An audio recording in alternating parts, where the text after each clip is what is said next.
Good morning po. Tayo po'y mag-join sa pag-awit natin, pagsamba sa Panginoon.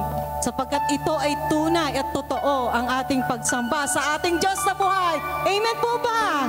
Hallelujah!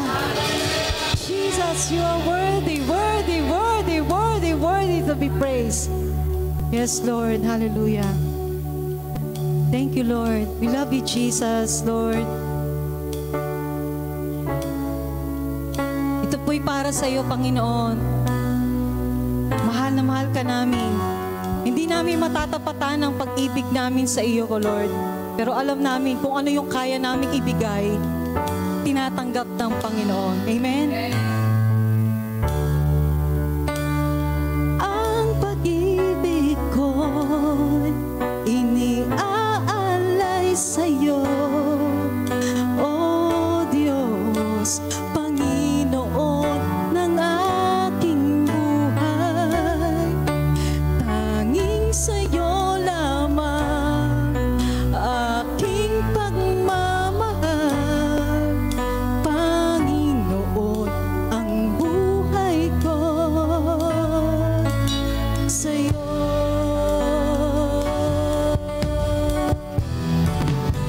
Come on, let's sing this song with all our hearts.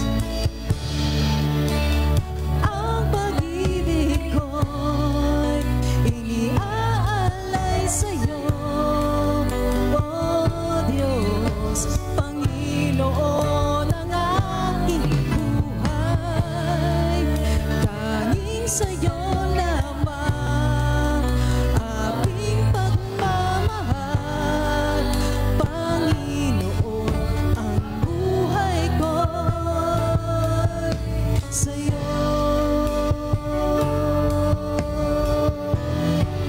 Salamat, Panginoon. Salamat, Panginoon. Tunay kang tapat, wala kang katulad. Dakila ka. Ang pag-ibig ko'y iniaalay sa iyo, O Diyos, Panginoon ng aking buhay. Tanging sa iyo lamang aking pagmamahal. Panginoon, ang buhay ko'y sa iyo. Sa pamisan pa ang pag-ibig ko. Ang pag-ibig ko iniaalay sa iyo, O Diyos, Panginoon ng aking buhay. Tanging sa iyo lamang aking pagmamahal. Panginoon, buhay ko sa iyo. Hallelujah. Kahit kailan, hallelujah, kahit saan,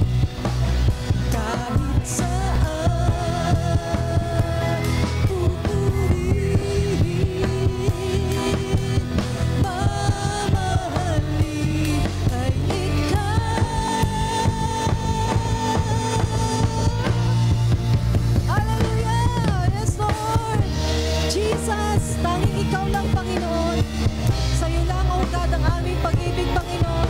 We love you, Jesus. Hallelujah! Woo! Hallelujah! Tanging sa iyo lamang ating pagmamahal. Panginoon, ang buhay ko sa iyo. Ang pag-ibig ko'y iniaalay sa iyo, O Diyos, Panginoon ng aking buhay. Tanging sa iyo lamang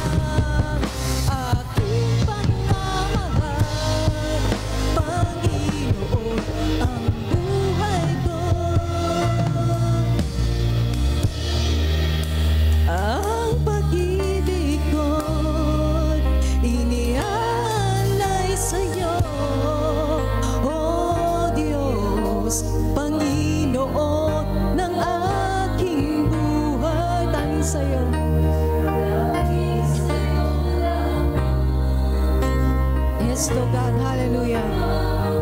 Yes, Lord. Hallelujah. Ang buhay ko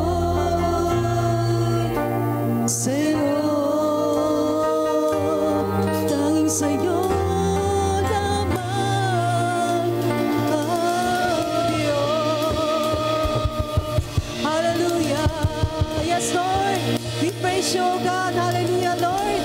Salamat ka po, Panginoon, Lord, sa patuloy na pag-ibig mo sa bawat sa amin, O God.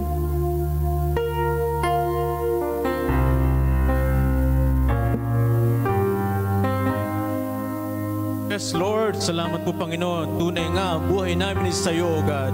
Lord, salamat po, Panginoon, sa araw na ito, Panginoon, sa iyong biyaya, sa bawat isa na narito, Panginoon, Lord God.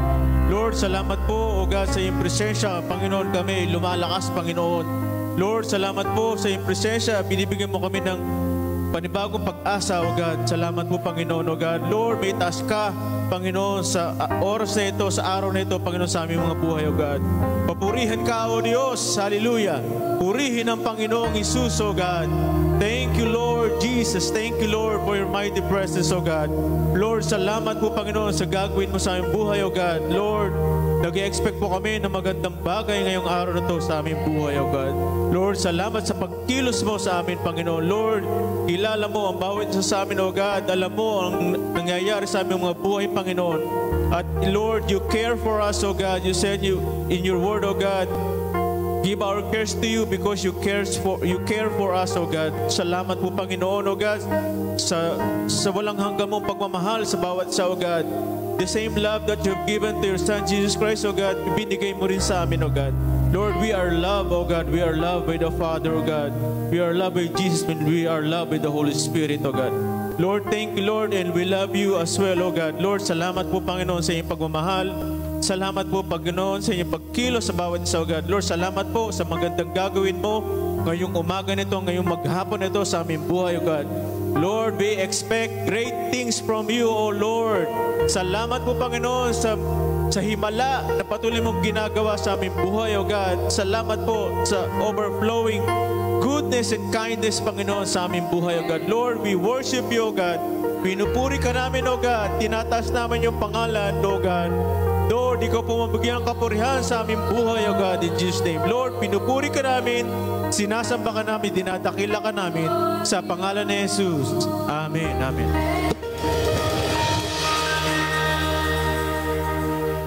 Amen. Hallelujah. Sige po, palakpakan po muli natin ang Panginoong Jesus.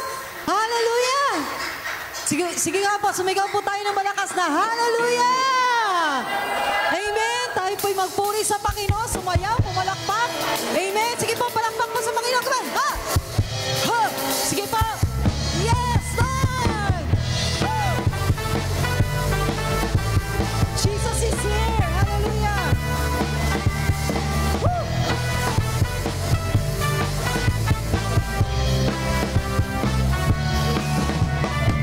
I give you praise for you deserve it. I give you praise for what you've done. I give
praise to Jesus.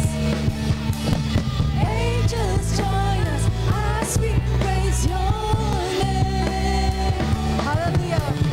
Heavens opens as we sing your praise. And angels join us as we praise your name. Hallelujah. Come on. Shout, oh, the King is among us. God is here. Come on. Hallelujah. Shout, oh, the King is among us. Everybody, praise Him. Praise Him. Shout, oh, the King is among us. God is here. In our shout, oh, the King is among us. Praise Him, praise Him, praise Him in everything. Shout, oh, the King is among us. God is here. Yes, oh, come on. Shout, oh, the King is among us. Praise Him, praise Him, praise Him in everything. Praise Him, praise Him, praise Him, everyone. Praise Him, praise Him, praise Him in everything. Praise Him, praise Him, praise Him in everything. Hallelujah. Woo! Praise Him, praise Him, praise Him, and shout the name of Jesus. Amen. Sabi po, shout the name of Jesus. Amen. Hallelujah. He is our beautiful Savior. Amen. He deserves all the glory, all the praises. Amen. Hallelujah. Sige po, patuloy tayong mawit sa Panginoon. Let's dance in the presence of the Lord. Woo! Hallelujah. Sige po, palakpak sa Panginoon. Everybody. Woo! Sige po, pwede po tayong umindak sa Panginoon. Sumayaw sa Lord. Come on. Woo!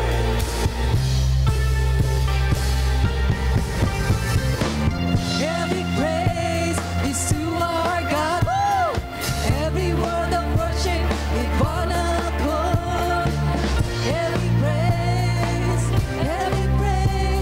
is to our God.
napakabuti mo, Panginoon.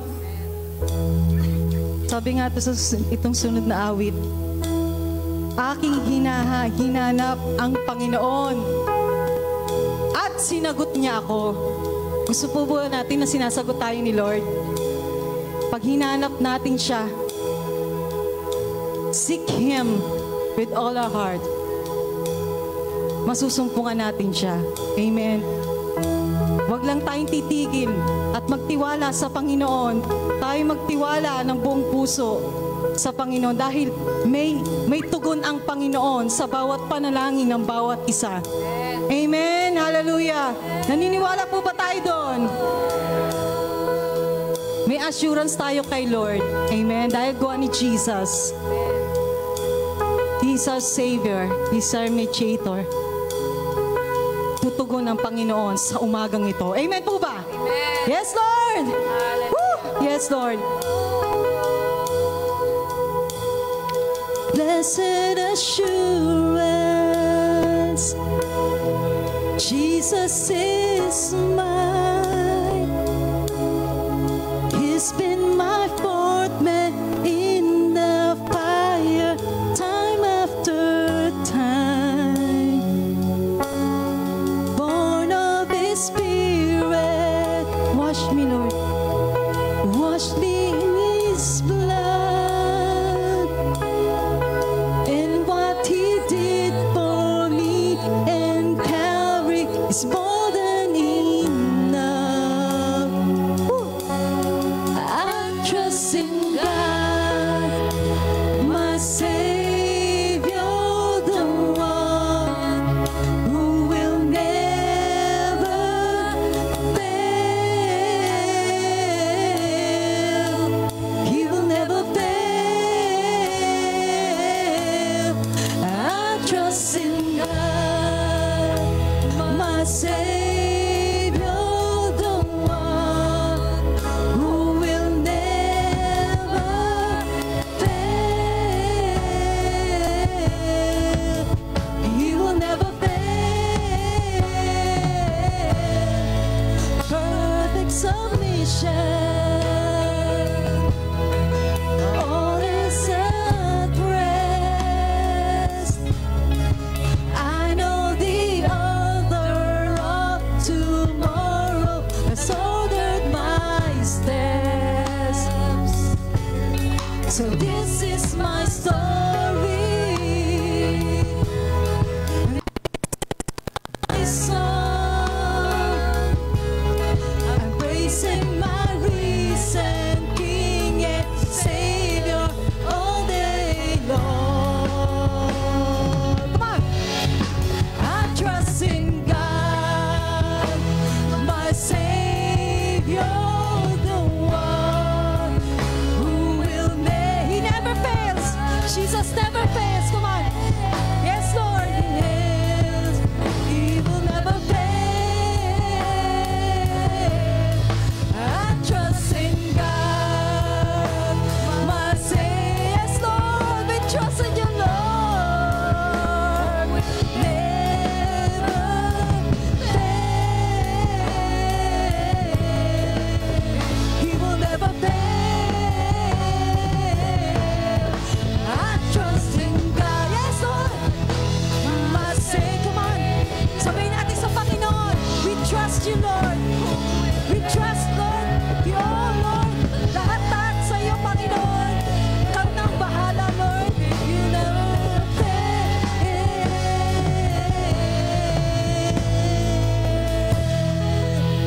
Woo, hallelujah. Jesus is here. Jesus is here. Hallelujah. Come on. Sabihin natin ang ating naman ang ating mga puso sa ating pagsamba sa Panginoon sa oras na ito. Jesus is here. Come on. Hallelujah. I sought the Lord and He heard and He answered. I sought the Lord and He heard and He answered. I sought the Lord and He heard and He answered. That's why I trust Him. That's why I trust Him. I sought the Lord and He heard and He answered. I sought the Lord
Jesus is our Savior. He can do anything. All things are possible with you. All things are possible with you, my God. All things are possible. Come on, declare it. And all things are possible with you, my God. Come on. Yes, Lord. That's right. All things are possible with you, my God. All things are possible with you, my God. All things are possible with you, my God. That's why I trust you. That's why I trust in God, my Savior, the one who will never fail. Yes, Lord. Yes, Jesus. He will never fail. I trust in God, my Savior, the one who will never fail. He will never fail. All the earth will shout your praise. Our hearts will cry. These bones will sing. Come on. Great are you, Lord. All the earth. All the earth will shout your praise. Our hearts will cry. These bones. Come on. Great are you, Lord. One church. All the earth will shout your. Come on, shout. Your hearts will cry. These bones will sing. Come on. Great, great are you, Lord. It's your breath in our lungs, yes. So we pour out our praise. We pour out, come on. It's your breath in our lungs. So we pour out our praise. We pour out our praise. It's your breath in our lungs, yes, Lord. So we pour out our praise. We pour out our praise. It's your breath in our lungs. So we pour out our praise to you only. Great are you, Lord. Yes, Lord. Great are you, Lord. Yes, Jesus, Lord. Great are you, Lord. Great are you, Jesus. Hallelujah. Hallelujah. Yeah, hallelujah. Shikarabababashande. Thank you, Lord, to your mighty presence, oh God. Thank you, Lord. Thank you, Lord. Thank you, Jesus. Come on. Sige, pasalamatan natin si Lord. Hallelujah. Thank you, Jesus. Thank you, Holy Spirit. Thank you, Father God. Your presence is here, oh God. We thank you, Lord. Thank you, Jesus. We bless you, Lord. You all the honor and power in the mighty name of Jesus. Lahat po ng mga anak ng Diyos sa pinagpala sa umaga ito, sumigaw na malakas na Hallelujah! Hallelujah! Praise the Lord! Palakpakan natin si Lord! Hallelujah! So, palakpakan natin ang Panginoon. Awitin natin sa Panginoon. Kagalakan na sa Diyos, kalakasan ko. Nais ko'y manan sa asensya mo. Buong puso mong lakas, isip at kaluluwa, Panginoon. Nilamang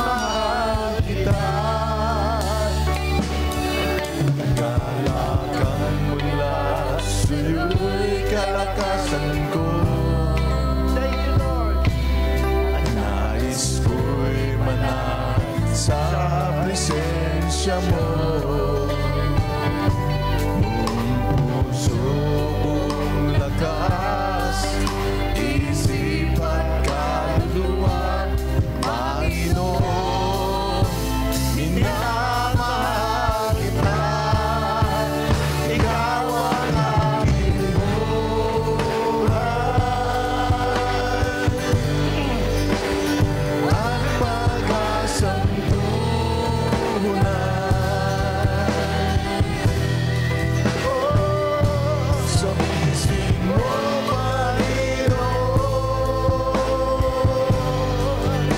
ako ay himlay. Tamis ng iyong pag-ibig, nadarama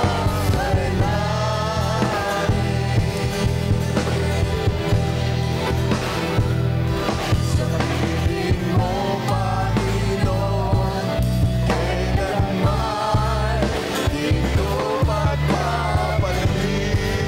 Ikaw ang aking buhay. Ikaw ang aking buhay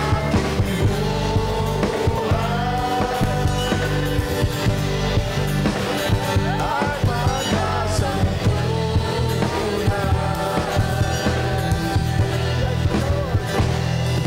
sa piling mo, Panginoon,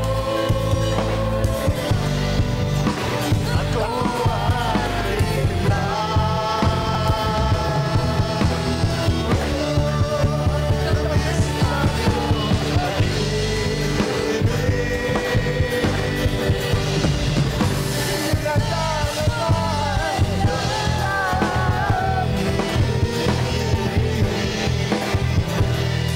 sa piling mo, Panginoon, kailanman di ko magpapalit.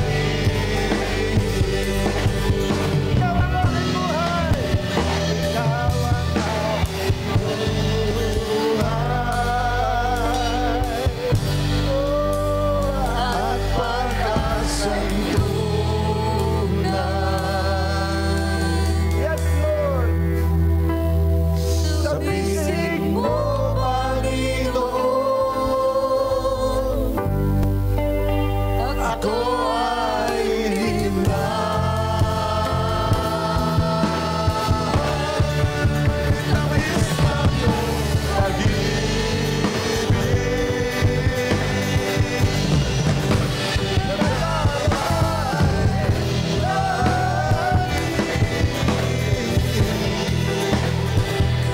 sa piling mo, Panginoon, kailanman di ko magpapalit.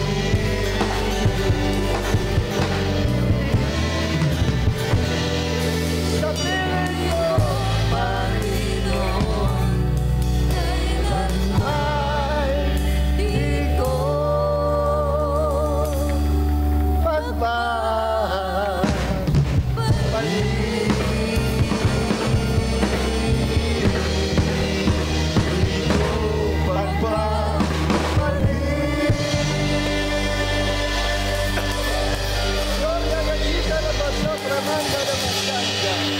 Thank you, Lord. Glory to God. Palakpakan natin ang Panginoon. Hallelujah. Thank you, Lord God. Panginoon, maraming po salamat sa umaga nito. We receive your anointing of wisdom and revelation for the glory of the name of Jesus.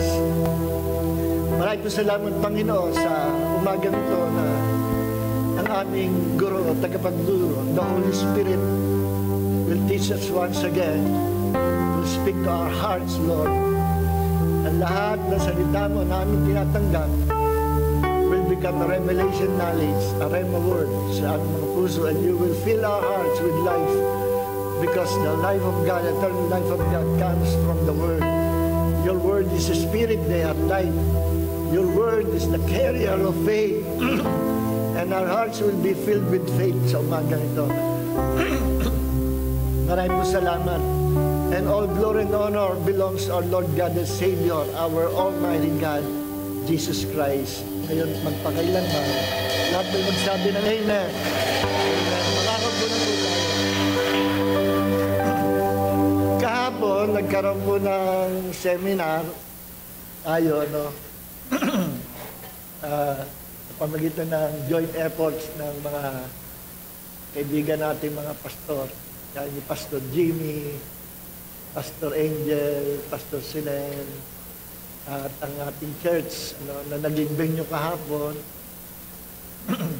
nung sila ay nag-meeting kung ano magiging topic na seminar, nag-suggest daw si Pastor Jimmy na Psalm 133 ang gawing topic ni Pastor Kang at ni Pastor Banji.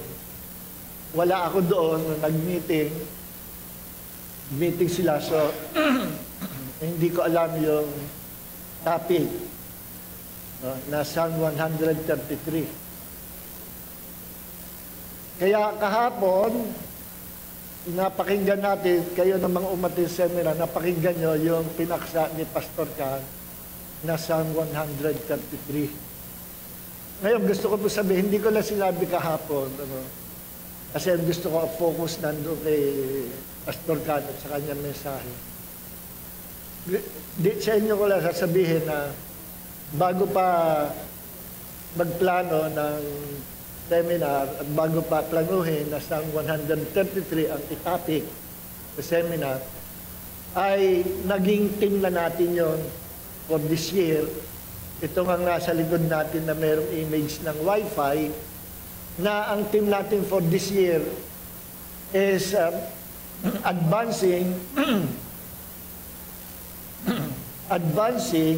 to another level of faith, power, and victory.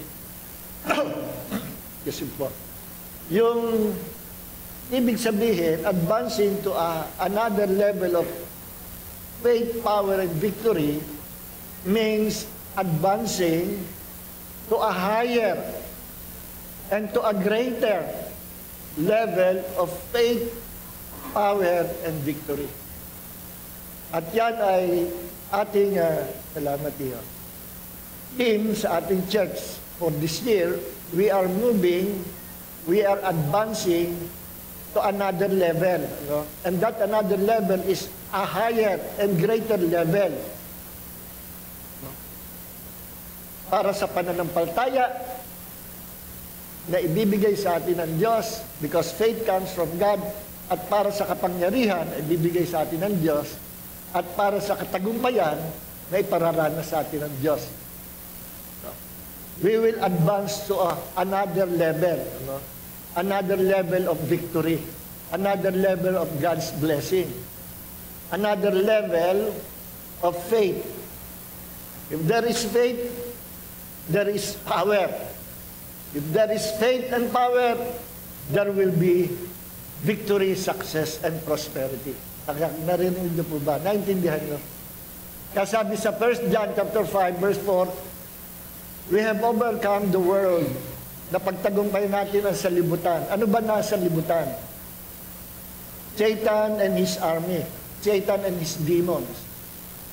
Ano pa nasa libutan? Temptation, test, trials, sickness and disease, problems, hardship in this life. Lahat ng yan nasa sanlibutan. Minamaniobra ni Satanas. Sabi sa 1 John 5:4, that we have overcome the world. Everything na, lahat na nasa libutan, si Satanas at lahat ng hindi maganda, even death, we have overcome the world. Ano ang naging sanhi ng katagumpayan natin at magiging katagumpayan natin? Ang pananampalataya natin kay Kristo. By faith in the Lord Jesus Christ, we have overcome the world. Kaya yun po yung tema natin for this year. We are moving or advancing to a higher level of faith, greater level of faith, higher and greater level of power, and higher and greater level of victory. Sino po dito ang nagdanas ng maraming pagsubok? Sino ang nanakawan na ni Satanas? Alam nyo, magnanakaw si Satanas eh. Magnanakaw ng ari-arian, magnanakaw ng pera, magnanakaw ng kalusugan, magnanakaw ng asawa, magnanakaw na... He's the thief. John 10:10, sabi ni Jesus, the thief comes only but to steal, to kill, and to destroy. Yan ang agenda, yan ang mission niya. Pero sabi ni Jesus, in contrast sa pagparito sa Satanas, but I come that you might have life and have it abundantly. Kapag meron kang buhay ng Diyos, you will live forever sa buong eternity. At hindi lang yan ang gusto ng Diyos na mangyari. Even in this life, ang pangarap ng Diyos ay that we may abound in the eternal life of God. At kapag tayo nag-uumapaw sa buhay ng Diyos, tayo po ay mapalad, may favor sa Panginoon, extremely blessed, extremely happy, prosperous, victorious, successful. In everything that we will do for the glory of God, magiging successful tayo. Kaya masayang-masaya ang buhay natin kasi mission accomplished. Napansin niyo ba, pagka kayo ay nagawa niyo ang pinagagawa ng Diyos, ang sarap ng pakiramdam niyo, ano? We are full of joy kapag na-accomplish natin yung assignment ng Panginoon. Yun lang sabihin ng Panginoon, anak, mag-testify ka. I-testify mo yung victory na natanggap mo. Tapos nahihiya ka. Ano? Tapos ginawa mo, nag-testify ka pa rin. Napansin niyo po ba, after na sundin niyo ang Panginoon, nag-testify ka, nag-uumapaw yung kagalakan, tuwang-tuwa ka.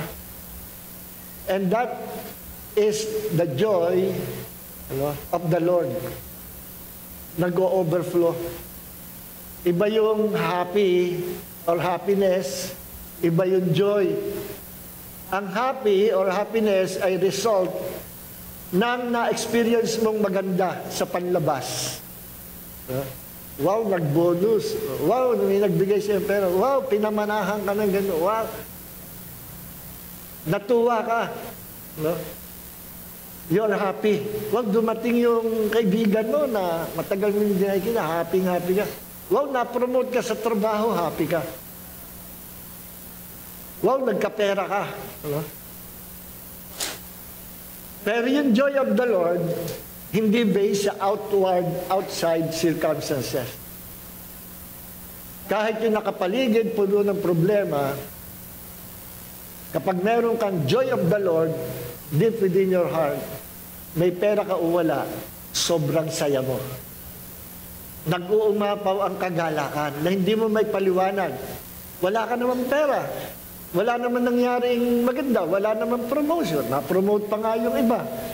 Napag-iwanan ka. Pero bakit? Nag-uumapaw yung kagalakan sa puso mo. Masayang-masaya ka. Hindi mo may paliwanag. And that is the joy of the Lord. At ang resulta ng joy of the Lord because the presence of God is filling your heart, filling your spirit and soul. Yun ang resulta ng joy of the Lord. And when you have the joy of the Lord, ano sabi? Saan ba yun? Tandaan yun? The joy of the Lord is my strength. Nehemiah 8:10. At kapag meron tayong joy of the Lord, we will have supernatural strength from God. We will have spiritual strength. You are spiritually strong. Ang iyong soul, which is composed of mind, will, and emotion, malakas din, strong in the Lord. And kung yung iyong spirit and soul are both strong in the Lord, full of joy, natural lamang na ang iyong physical body will become strong kung mahina. If you are physically weak because of those sickness and disease, you will become strong in the Lord. Physically, even your sickness and disease will be healed by the power of God's presence, by the power of God's joy. Sino po naintindihan yung sinabi ko? Totoo po yun. No? Yun na lang Alam nyo, yung joy of the Lord, talagang it is a spiritual force that comes from the kingdom of God. Merong pinamana sa atin ang Panginoon sa mundo natin. Yung happy, yung maging masaya ka, happy ka, galing din yan bahagi lang yan, kapiranggot lang yan ng joy of the Lord. Yung masiyahan ka sa buhay, masaya ka, Ang happiness kasi, gusto ng Panginoon, lahat ng tao happy. Hindi lang happy, kundi to be filled with His joy. Yun ang talagang, pinaka-ultimate, Pero, ordinarily, nag-release ang Diyos ng mga makakasaya sa buhay ng tao. Something that will make you smile every day. Something that will make you laugh and happy. Alam niyo ba na may mga pangyayari, noong 1950s, merong isang lalaki, nabasa ko ito sa isang testimony na book, na may taning ang buhay niya. Noong 1950s, sino po nakakapanood noon ng Laurel and Hardy, noong panahon ng 50s, inabutan ko yun Yung ginawang champoy, pot and tin, na classic yun na yung dalawang magkaibigan yun, payat yung isa mataba. Laurel and Hardy, inabutan ko sa TV yun black and white Na ito yung number one, na comedian nung time na yon, na pampasaya sa mga tao. So itong lalaki ito, after ng diagnosis na may taning na ang buwan niya, ilang months to live, sabi niya, napadaan siya sa sinihan, makapanood nga nito, Laurel and Hardy. Pagdating na sa loob na siya, tumawa siya ng tumawa, nakalimutan niya may cancer siya. Tumawa siya ng tumawa, hanggang sa paglabas niya ng sinihan, tawa siya ng tawa, happy siya.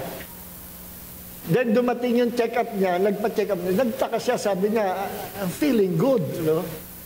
Tapos masaya siya, sabi niya, ang ganda nung napanood niyang pelikula, tawa siya ng tawa. Napasaya siya. Nung bumalik na siya sa kanyang doktor, alam niyo yung findings ng doktor, all clear, nawala yung cancer. Ano meron?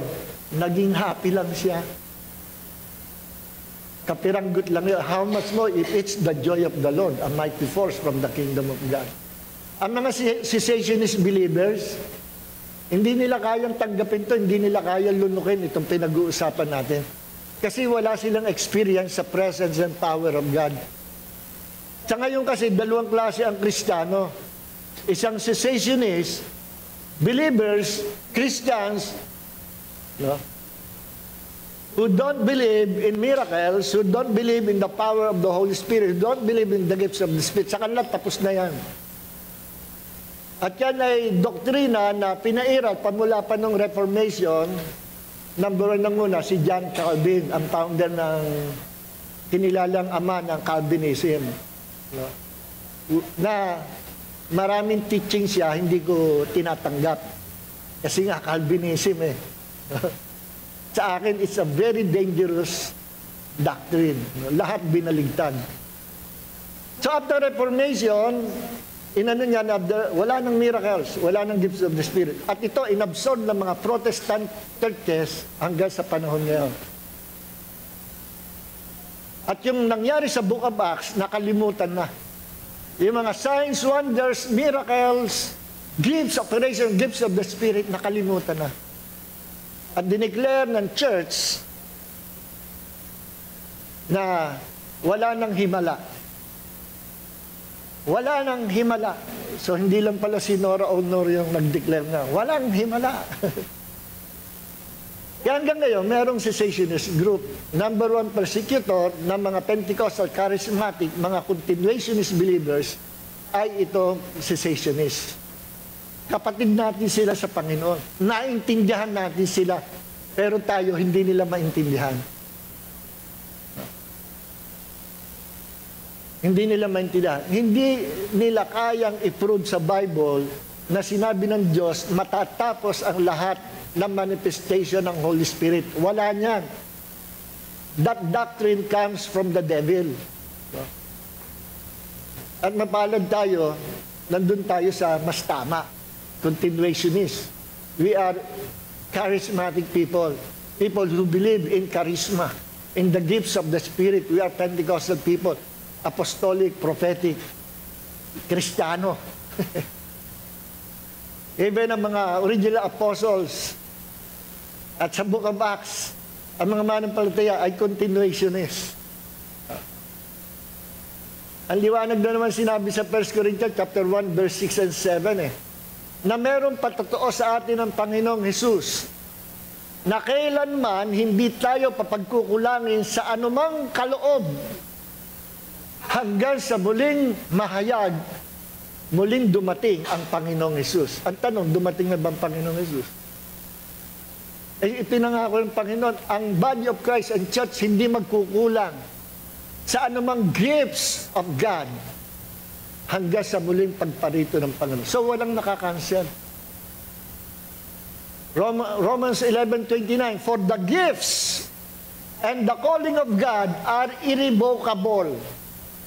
Ang mga kaloob ng Diyos at ang pagtawag ng Diyos, even in these last days, hindi nagbabago, hindi inaalis ng Diyos. See? Kung gaano katatag yung foundation natin, that we are continuationist believers.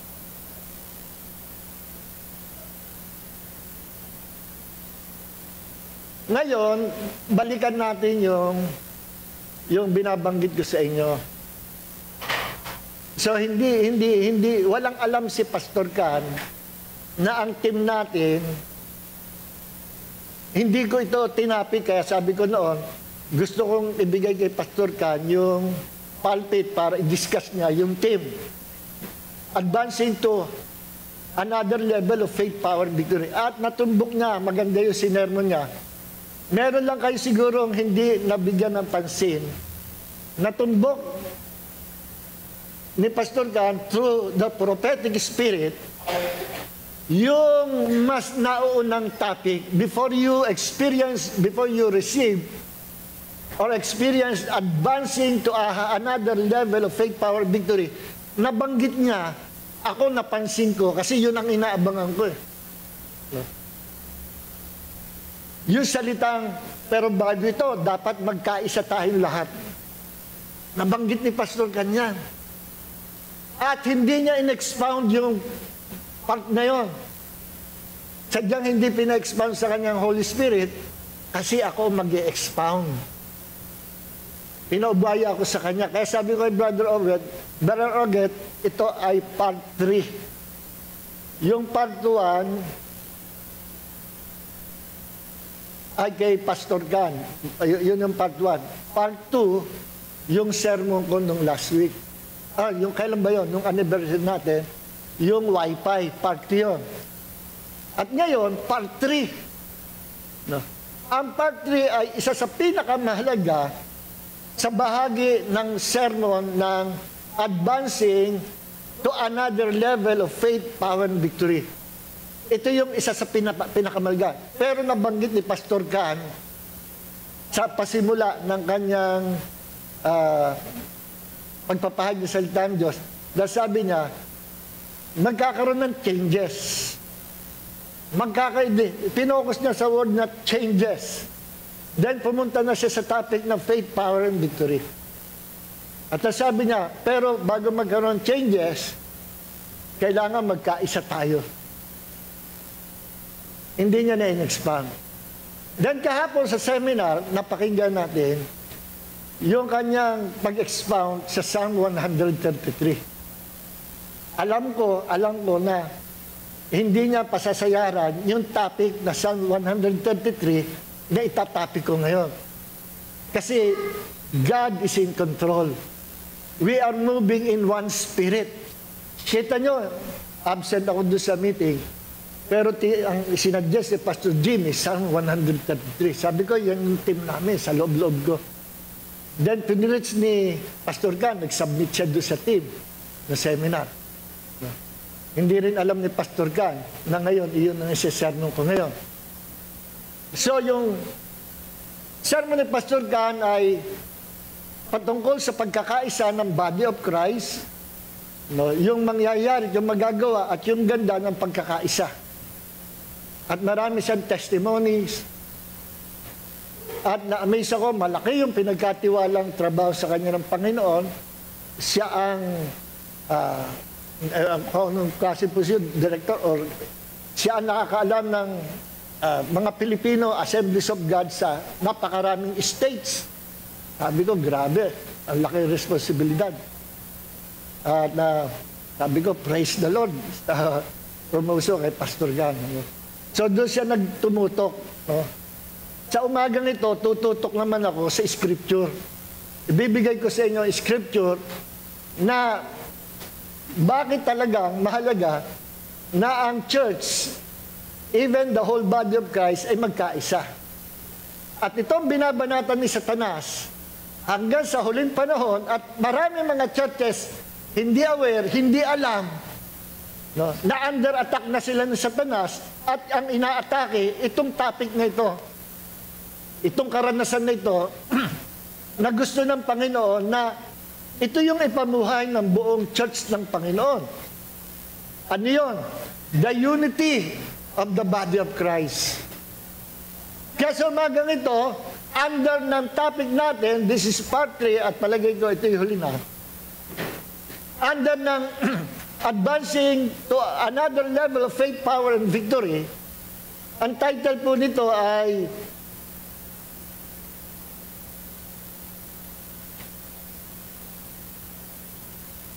matagal na itong outline nito bago pa tayo mag-anniversary. Unity, unity, prerequisite to higher and greater faith, power, and victory. Ito pala ang sikreto ng early church. Church ng mga apostles noong unang panahon. Why they were moving in the power of the Holy Spirit.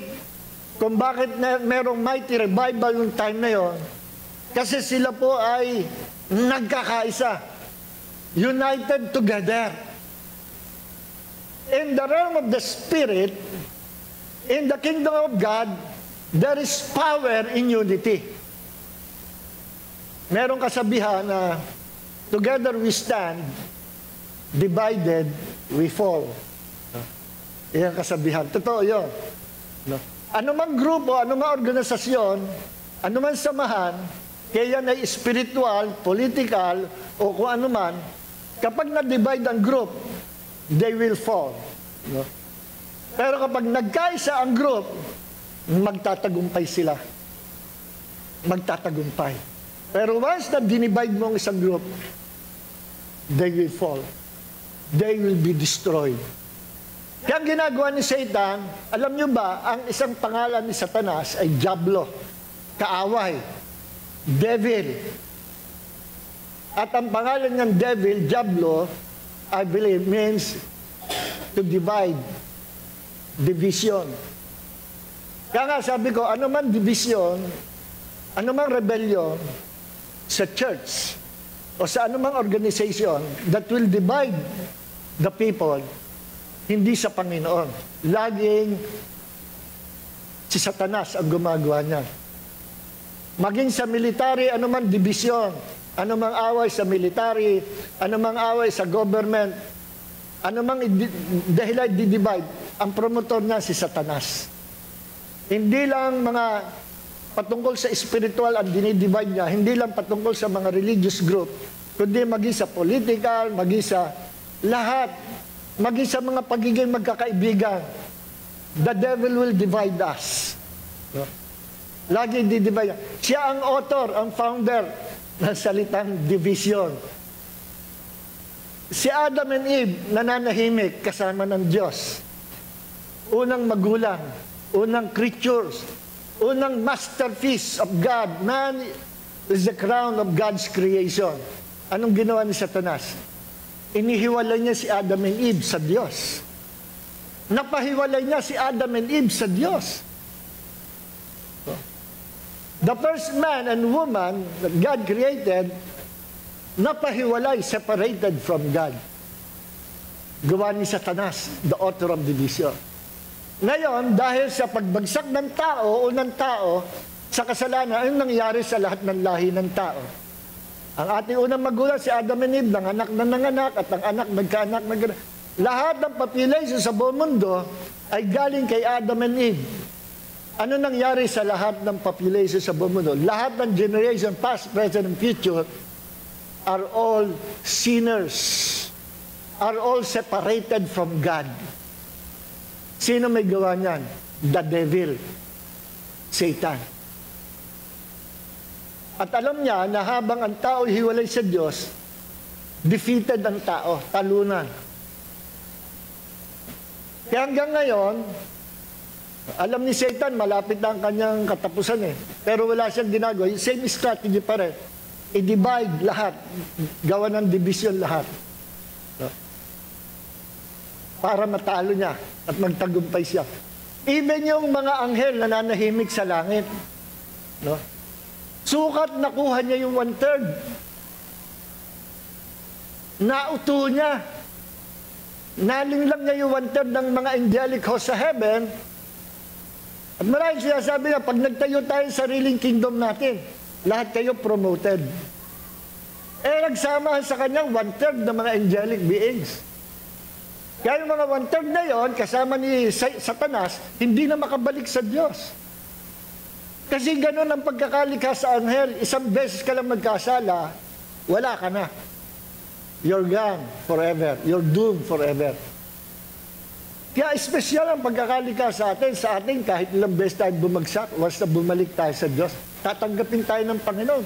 Kung sincere sa puso natin yung repentance.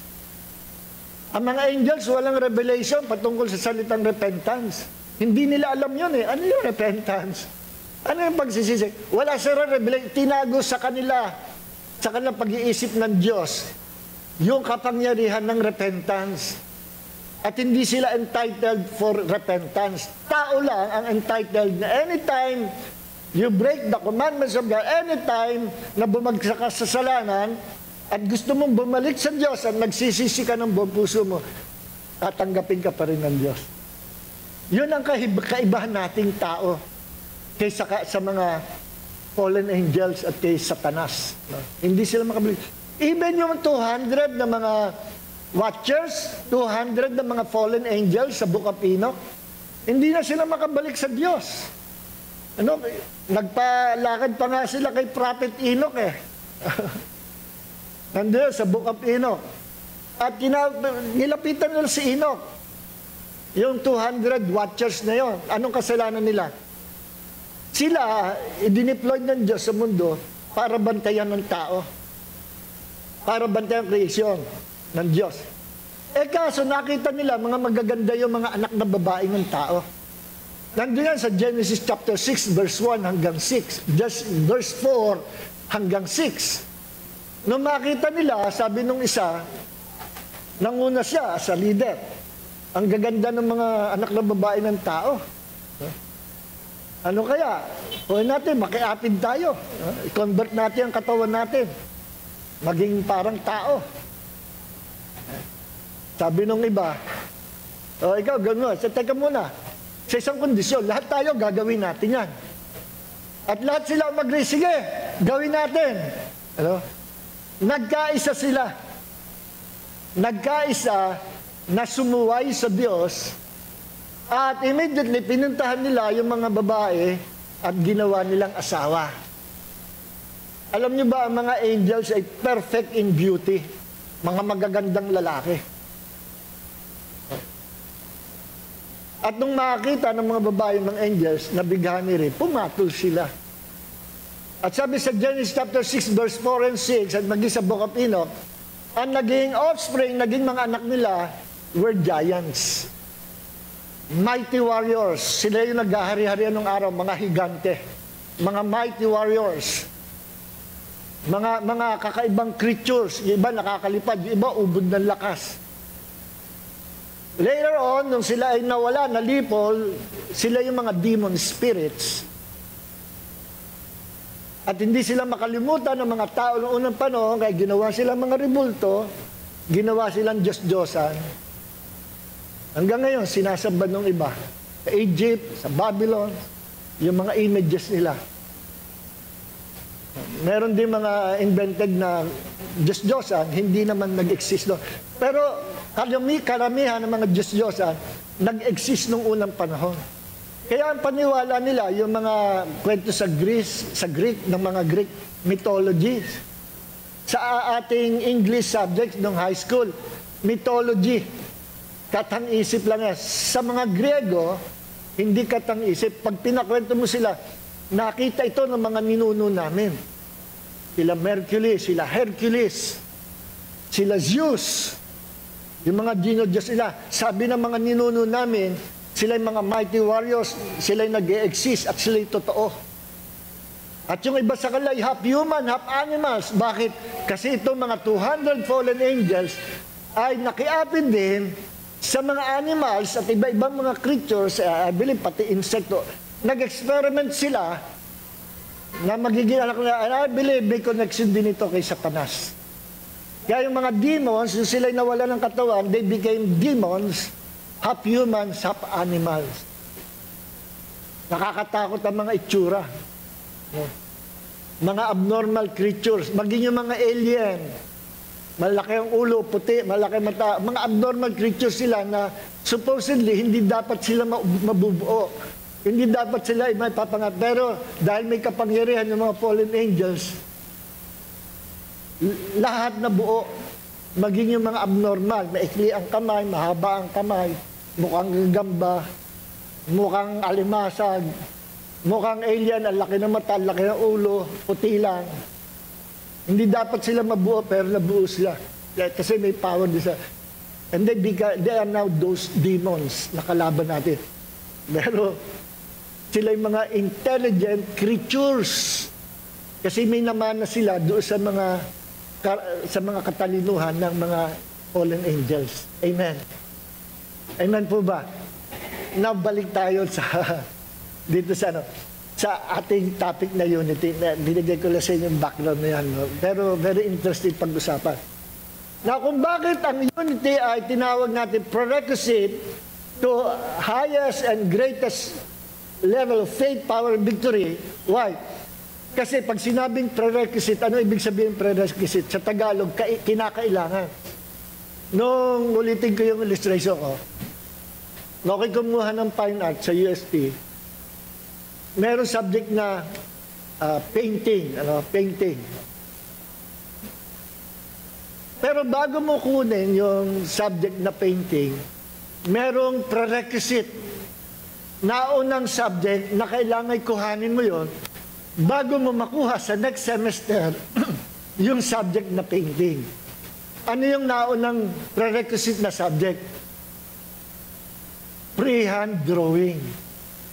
Mag-i-sketch ka, charcoal drawing, charcoal painting. Then, next semester, pwede ka nang kumuha ng susunod na subject ay painting. Pero hindi ka pwedeng lumakdaw, kunin mo yung painting na hindi ka dadaan sa prerequisite na subject. At yun yung freehand drawing. Ganon din, walang sino mamanampalataya na makaka-experience ng changes, makaka-experience ng higher, greater level of faith, power, and victory na hindi ka dadaan doon sa prerequisite. Sabi nga ni Pastor Khan, pero bago lahat na ito, magkaisa dapat lahat. At ito yung pinapaksa natin, unity. Puntahan po natin ang Psalm 133, babasahin ko sa inyo. No? Sabi dito, Behold, how good and how pleasant it is for brothers to live together in unity. Ito po matatagpuan sa Psalms 133, verse 1 hanggang 3. Tatlong powerful verses lang po ito. Ang verse 1, ito sinabi, si David po ang sumulat nito. Tingnan nyo, behold, napakaganda, kalugod-lugod. how good and how pleasant it is for brothers na ang mga magkakapatid to live together in unity. Ano iginanda ng mga magkakapatid sa Panginoon na magkaisa tayo na mabuhay sa pagkakaisa? Napakaganda raw, kaaya-ayang pagmasdan na mga magkakapatid sa Panginoon ay mabuhay sa unity. Bakit? Because there is power in unity. Verse 2, ito sabi. So verse 1, unity. Tingnan mo mabuti. It is like the precious oil on the head, running down upon the head and upon the bird, sa balbas ni Aaron, the oil which ran down upon the edge of his robes. Ang dulot pala ng unity ay ito. Ito ang blessing ng unity. Parang kagaya ng langis na nung itinalaga si Aaron na maging high priest, binuhusan ng kanyang ulo ng langis. Hindi dropper, ha? Hindi wisik-wisik. Yung bangko o yung sungay ng hayop na puno ng langis, ibinuhos. So punong-puno ang ulo ni Aaron, ang kanyang balbas, ang kanyang damit, hanggang sa laylayan ng damit, hanggang sa pumatak sa kaduldulo-dulo ng bahagi ng paa ng high priest. At si Aaron ay larawan ng high priest natin. Walang iba kundi si Jesus Christ. Kaya, kung saan bumagsak yung anointing oil, lahat ng bahagi ng katawan, nung binagsakan, madadaluyan ng langis. At si Aaron ay tipo ng Panginoong Jesus sa pagiging high priest. Alam niyo po ba, sabi sa Biblia, tayo ay anointed ng Diyos. 1 John chapter 2, verse 20 and 27.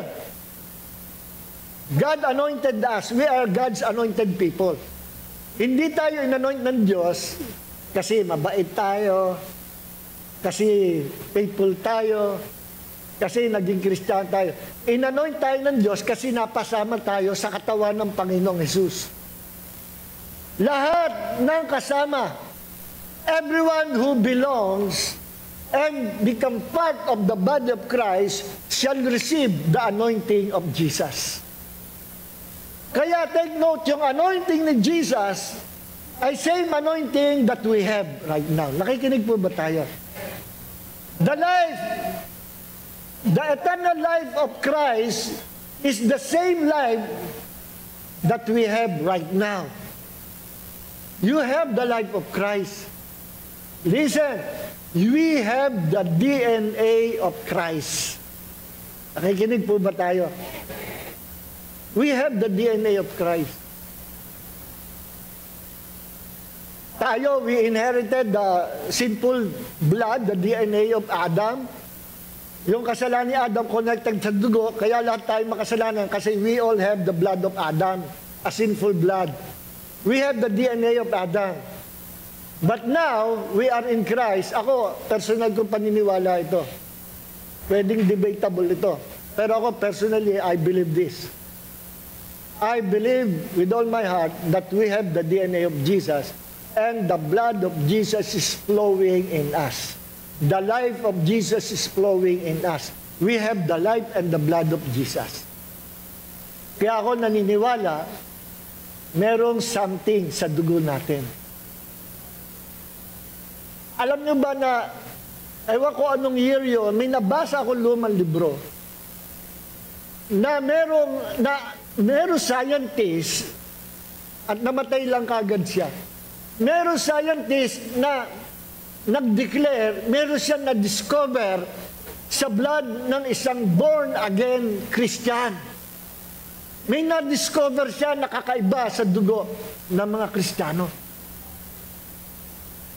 Then namatay na siya. Pero nagulat siya doon sa discovery niya. Hindi ko alam kung ano yun. At alam niyo po ba, sa bawat dugo ng mga tao, lahat, believers or unbelievers, merong tinatawag na scientific codes sa ating mga ang tawag dito, sa ating mga cells, ang tawag doon, sa ating DNA, deoxyribonucleic acid. Deoxyribonucleic acid. DNA, parang spring yun. So may mga code yan. At alam nyo ba na discover ng medical science, merong code ang pangalan Yahweh sa bawat DNA ng mga mananampalataya. Naka-attach sa ating DNA, sa ating dugo, ang pangalan ng ating Diyos, Yahweh. Discovery yan ng science, medical science.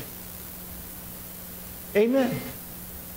Kaya meron something sa atin, lalo na sa ating mga mananampalataya. We have the life of God.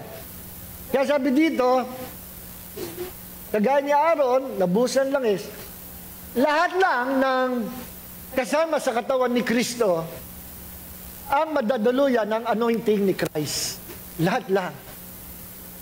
Outside the body of Christ, mga backsliders, mga lumayo, tumiwalag sa katawan ni Kristo, mga nagrebelde, nawalan sila ng bahagi sa anointing ni Christ, sa anointing ni Jesus.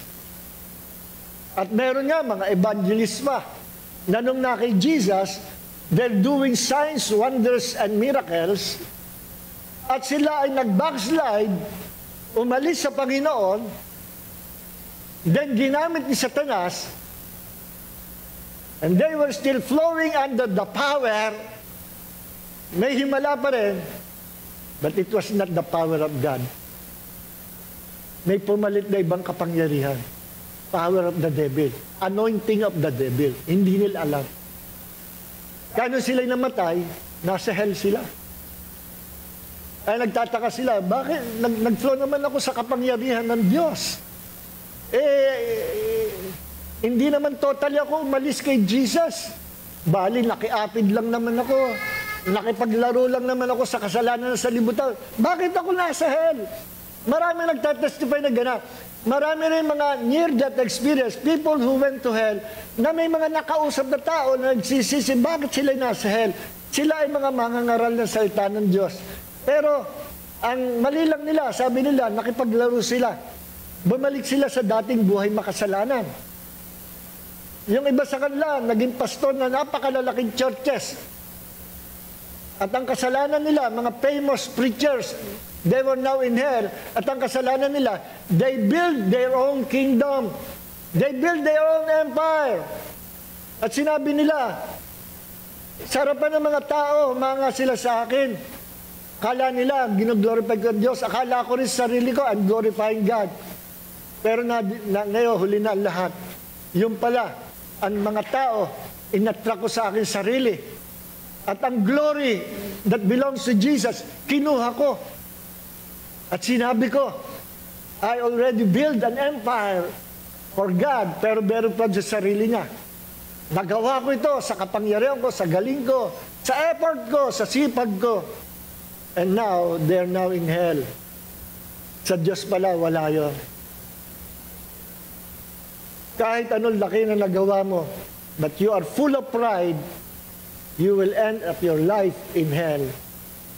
Kapag ito mga lagay sa Panginoon is humility. Kapag ikay humble sa harapan Diyos, all glory, ibabalik mo sa Panginoong Jesus. At hindi mo nanakawan ng glory ang Panginoon. Yung mga celebrities, mga superstar, nasa hell na ngayon. Why? Kasi iniisip nila sarili. Meron ako napakinggan, makikita, ipopost ko ito sa wall ko. Yung istorya ni Bruce Lee. Sabi ni Sam Samon, isa sa mga mahusay sa debate, isa rin siya martial artist. Sabi niya, alam niyo si Bruce Lee nung nabuhay pa, sabi niya, meron palang ginamit ang Diyos to evangelize him. You know? At yung lalaki na yun, nakalimutan ko lang kung anong posisyon niya sa production ng mga pelikula ni Bruce. Laging kasama ni Bruce Lee yun. Yung tao na yun. At siya ay Kristiyano. Hanggang ngayon buhay siya. Siya Kristiyano na lungkot siya, nagte-testify siya. In-interview siya, sabi niya, very close siya kay Bruce Lee. Mahal na mahal niya si Bruce Lee.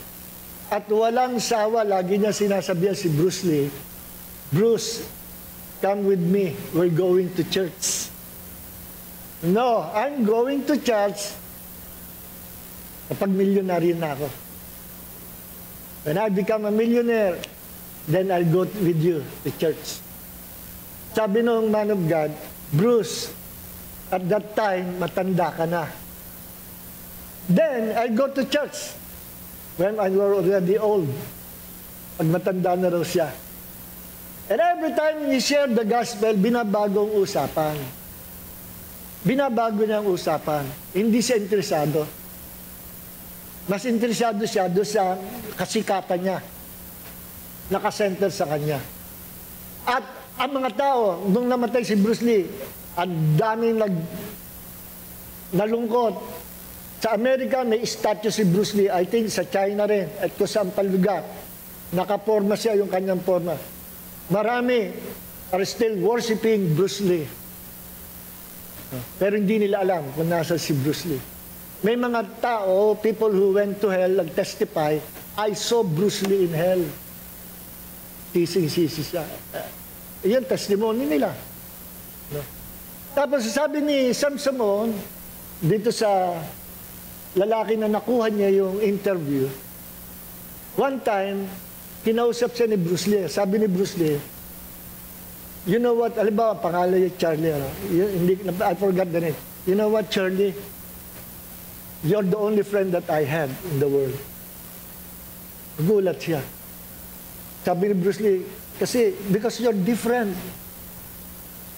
Alam ni Bruce Lee na wala siyang mapagkakatiwalaang kaibigan sa mundo nung siya'y sikat pa. At sabi niya doon sa best friend niya, you're the only friend that I have because you're different. You never invite me to go to bar or to those, yung mga lugar ng kasalanan. Sabi niya, you're really different. Sabi gano'n. And I believe you're only the friend that I have in this world. At pagkatapos noon, nakausap pa niya si Bruce Lee, hindi ko maalam kung one day before siya namatay siya sa bahay nung kanyang kabit. Hindi sa bahay ng asawa niya. Yung anak niya, si Brandon, nung nagbinata nga, nagsushooting, supposedly blank bullet, nung ibinaril sa kanya, totoong bullet, namatay siya. So natira, ewan kung buhay pa yung anak niya.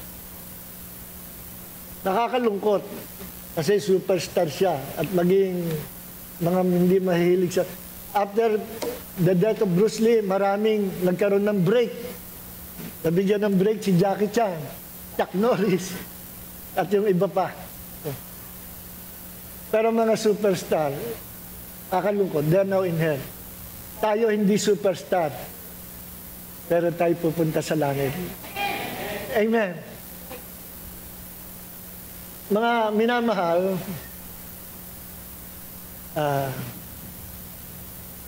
ako kasi pinapractice ko yung maikling sermon. Dito ako magtatapos.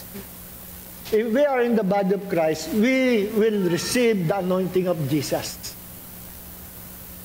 Then, verse 3, it is like the dew of Hermon coming down upon the mountain of Zion, for the Lord commanded the blessing there, life forever.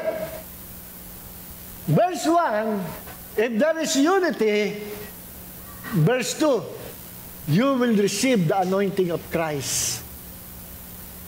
Verse 3, if you have the anointing of Christ, verse 3, God will command His blessings to flow and to be upon your life.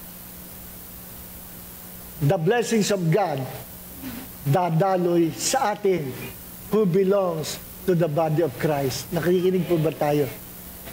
Sabi dito, yung anointing ni Aaron ay kagaya ng hamog sa bundok ng Hermon na bumababa sa mga bundok, pababa sa bundok ng Sion hanggang sa kaiba-ibabaan sa Jordan River. Listen, pinakamataas na bundok sa Israel is the Mount Hermon.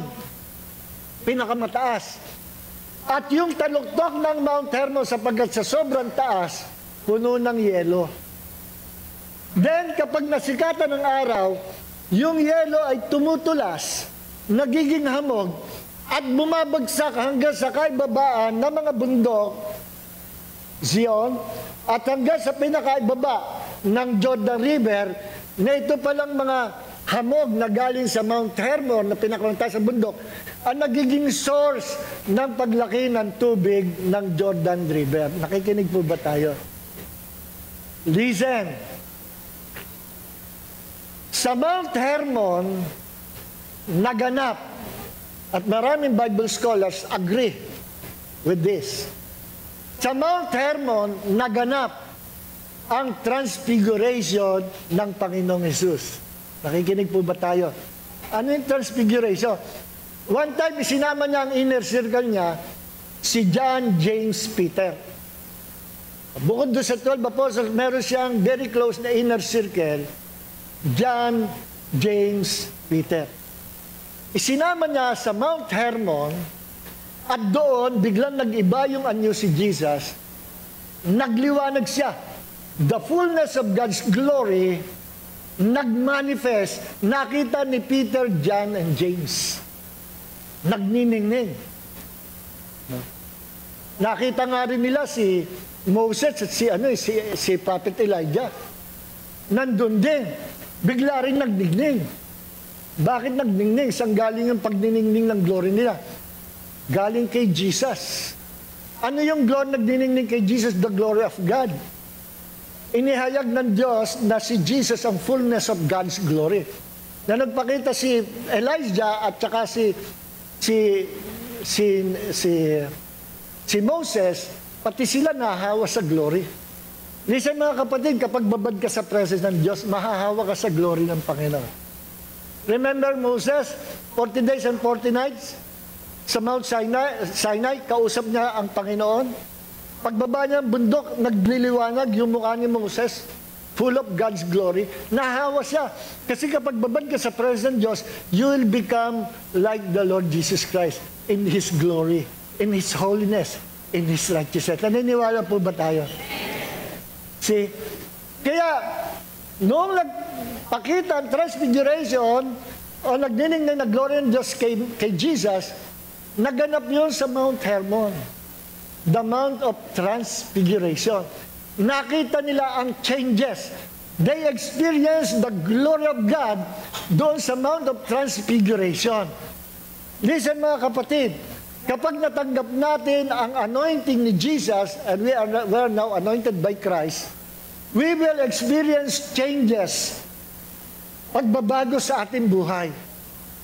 Makakaranas tayo ng revelation of God. God will reveal Himself to us because we are anointed people of God. We will experience His glory. We will be clothed with His glory. We will be empowered by His glory. We will experience the difference, ang buhay na pagkakaiba sa isang buhay na Kristyanuhan at buhay ng isang totoong Kristiyano. Because we belongs to Christ. So, sino ang nakaka-experience ng anointing ng Diyos? People who belongs to Christ.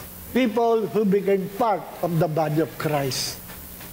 Kaya sabi dito, kagaya ng langis tumutulas sa baba ng bundok,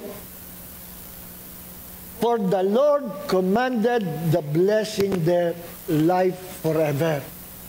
Sa Hebrew, yung salitang blessing, ipapahayag daw, idideclare ng Panginoon yung pagpapala sa mga tao, sa mga lingkod ng Diyos who became part of His body.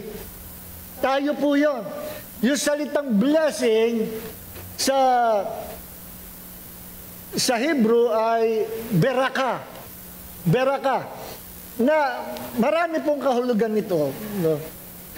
Na isa sa pinaka-simplified na meaning ay favor of God, extremely fortunate and happy. Sabi dito, beraka, use of a man by the favor of God, extremely fortunate and happy. Matindi ito. Extremely, sobra-sobrang happy at sobrang mapalad daw ang mga tao na pagpapalain ng Diyos. Beraka means success, blessing, victory, name it. God's favor upon your life. Ito yung tinatawag na beraka. Kapag ikaw ay part of the body of Christ, united together, you receive the anointing of Christ, and the Lord will declare His blessings na dumaloy sa atin, beraka. At ang buhay natin magiging extremely favored by God, extremely happy, extremely fortunate. Yan ang buhay ng Kristiyano who are anointed by God. Kasi natutunan natin na mabuhay sa unity. Nakikinig po ba tayo? So purihin ang Panginoon. Bihira ang nakakaalam na yung palang Mount Hermon ng pinakamataas sa bundok, doon pala isinama ni Jesus yung kanyang tatlong alagad at nagkaroon siya ng transfiguration. No? Kasi sa Bible, pag tinignan nyo, Matthew 9:2, walang pangalan eh. Yung pala, sabi ng mga Bible scholars, it was the mountain of Hermon, the highest mountain. Na meaning, after receiving the anointing of God, we will experience the glory of God, we will experience the power of God, the secret things of God, the revelation of God will be revealed to us because we are God's anointed people. So, lagyan natin ng part 4 kasi mahaba po ang kasunod.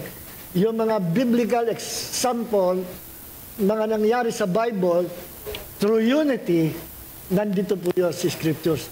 So, hanggang dito na lamang po. Let's stand in the presence of God.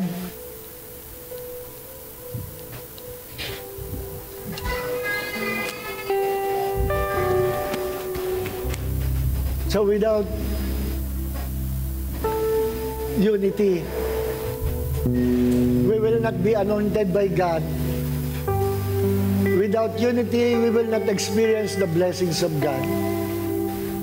Marami mga kapatid, marami mga napalataya, nadaya ni Satanas na ihawalay sa katawan ni Kristo, na-trap sa isang pagsubok, they were offended, at karamihan sa kanila, na ibato nila ang sisi sa mga kapatid, sa mga tao na ayaw nilang makita, pero ang hindi nila alam, the devil separated them from the body of Christ. Kahit saan ka magpalipat-lipat, kung hindi ka doon inilagay ng Panginoon,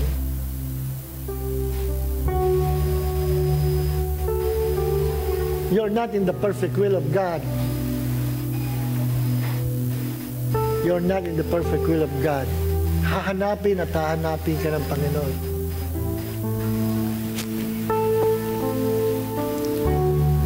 Lord, salamat po. Bawat local churches,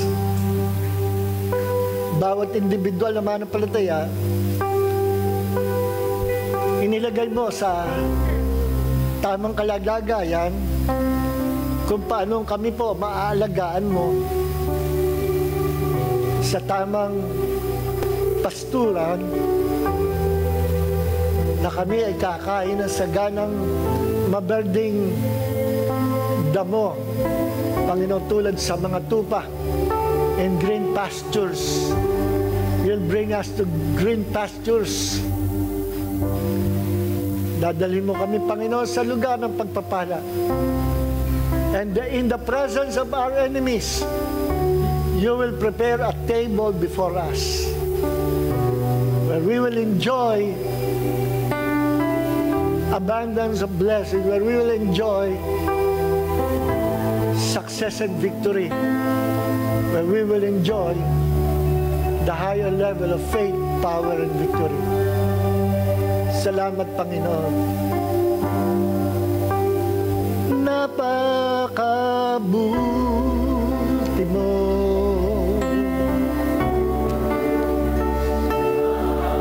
Aming Diyos, Ama,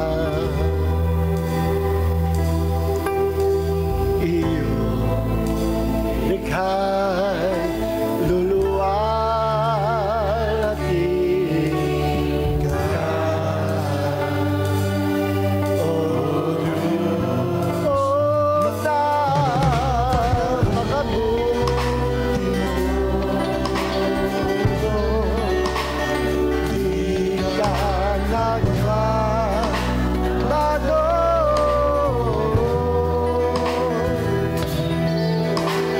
Noon ngayon, kailan pa man sa buhay ko naman.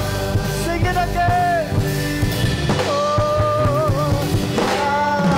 napakabuti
Lord, marami po salamat.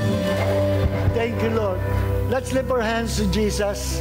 Sabihin natin, Panginoong Jesus, mananatili po ako sa loob ng iyong katawan. At mananatili po ako na pinahiran mo ng langis na galing sa iyo. I receive the same anointing that you have, because you are the head and we are your body. We belong to you, Lord, and we have your anointing. We have the power of the Holy Spirit. And you declare, Lord, you commanded the blessing to come upon our lives. And we receive prosperity. We receive success. We receive victory in the name of Jesus. Lahat ng mga may karamdaman, lahat ng mga may sakit, lahat ng may mga kahinaan sa katawan, receive your healing in the name of Jesus. Maging lahat ng malalabong mata, be healed in the name of the Lord Jesus Christ. We receive it now, Lord. We receive your life. We receive your blessing. Now let's thank the Lord. Hallelujah, everybody shout hallelujah. Shout hallelujah, hallelujah. Amen. Thank you, Lord. Lord bless your people. May the grace of Jesus and the love of the Father and the fellowship of the Holy Spirit be with you all in Jesus' name. Amen. God bless you. Amen.